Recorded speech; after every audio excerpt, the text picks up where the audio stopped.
Olá! Na aula de hoje, introduziremos o estudo do referencial gaussiano para lentes delgadas e veremos também o conceito de vergência de uma lente. Vamos para a aula?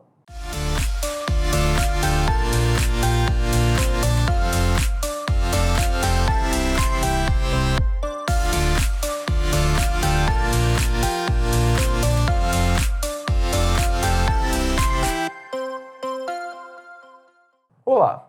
Em aulas anteriores, a gente definiu o que a gente chamou de referencial gaussiano para espelhos esféricos, ou seja, a modelagem matemática que a gente criou para estudar com melhor precisão as distâncias que relacionam os fatores físicos dos fenômenos ópticos para espelhos esféricos.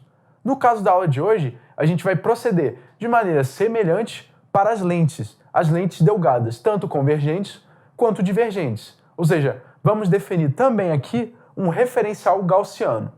Bom, primeiro ponto, a gente sabe que as variáveis que definiam espelhos esféricos, ou seja, o P, P', I, O e o A para o aumento, vão ser os mesmos aqui para a análise das nossas lentes, porque também vão existir objetos, também vão existir imagens, e elas também vão ter tamanhos, distâncias, e também vamos trabalhar aqui com distâncias focais. Ou seja, as variáveis que a gente tratava no caso dos espelhos vão ser as mesmas que a gente vai usar aqui para o contexto das lentes.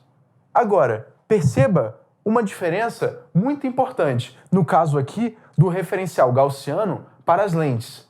Nesse caso, a gente tem que o nosso eixo X tem dois sentidos, ou seja, para o caso do objeto, o sentido positivo vai estar para a esquerda, ou seja, a posição P de um objeto é positiva se o objeto se encontra para a esquerda e negativa se ele se encontra para a direita da nossa lente.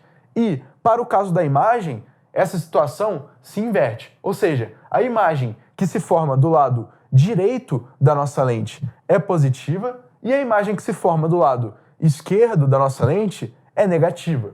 Ou seja, o sinal aqui do nosso eixo das posições vai depender se o objeto que a gente está estudando é considerado objeto ou é considerado imagem. Para o caso dos sinais que tratam de figuras reais ou virtuais, ou quando a lente se trata de uma lente convergente ou divergente, vai seguir um padrão semelhante ao que se dava para o caso de espelhos esféricos, ou seja, as figuras reais, tanto objetos quanto imagens, vão apresentar as distâncias P e P' positivas, e no caso de figuras virtuais, objetos ou imagens virtuais, a gente vai ter que tanto P quanto P' vão ser negativos para o caso da figura ser virtual. Agora, para o caso da lente ser convergente, o nosso F, ou seja, a distância focal que a gente vai trabalhar, a gente vai definir como sendo positiva. E, no caso de lentes divergentes, vão ser definidas como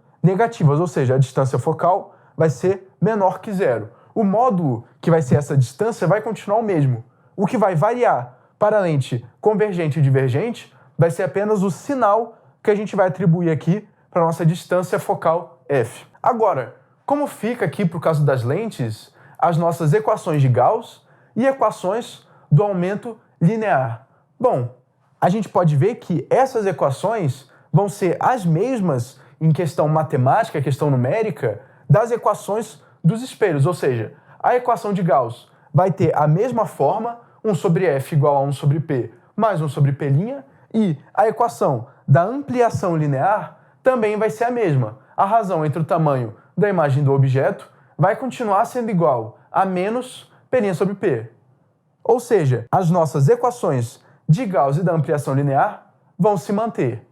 Agora, repare que existe uma condição para essas equações serem válidas para o nosso estudo físico, que também existia para espelhos, apesar da gente não ter levado essa hipótese em consideração. Essas equações de Gauss e da ampliação, elas vão se valer, ou seja, a gente vai poder trabalhar com elas com segurança apenas para os casos em que a lente vai ser delgada. Ou seja, a nossa lente só vai respeitar a lei de Gauss e a lei de ampliação se for uma lente delgada, ou seja, uma lente que não vai apresentar deformações ópticas, ou seja, a sua espessura é desprezível, ou seja, ela vai receber o nome de lente delgada, uma lente fina. E o espelho também apresentava essa condição. Um espelho só respeita a lei de Gauss, a equação de Gauss, e a equação da ampliação para o caso de espelhos que não apresentam deformações óticas. Ou seja, são espelhos de espessura desprezível, de deformação ótica desprezível. Nesses casos, sim, a gente vai poder usar as equações de Gauss e de ampliação linear sem medo. Agora, existem outros conceitos, outras grandezas que a gente vai definir para estudar melhor as nossas lentes delgadas, que vai ser o conceito da vergência de uma lente. Ou seja, esse conceito novo, o conceito de vergência, nada mais é do que um valor que a gente vai definir como sendo o inverso da nossa distância focal. Repare, é o inverso, mas o sinal se preserva, ou seja, a gente não trata aqui do módulo dessa distância focal. A gente vai levar em consideração, sim, o sinal positivo ou negativo da nossa lente convergente ou divergente.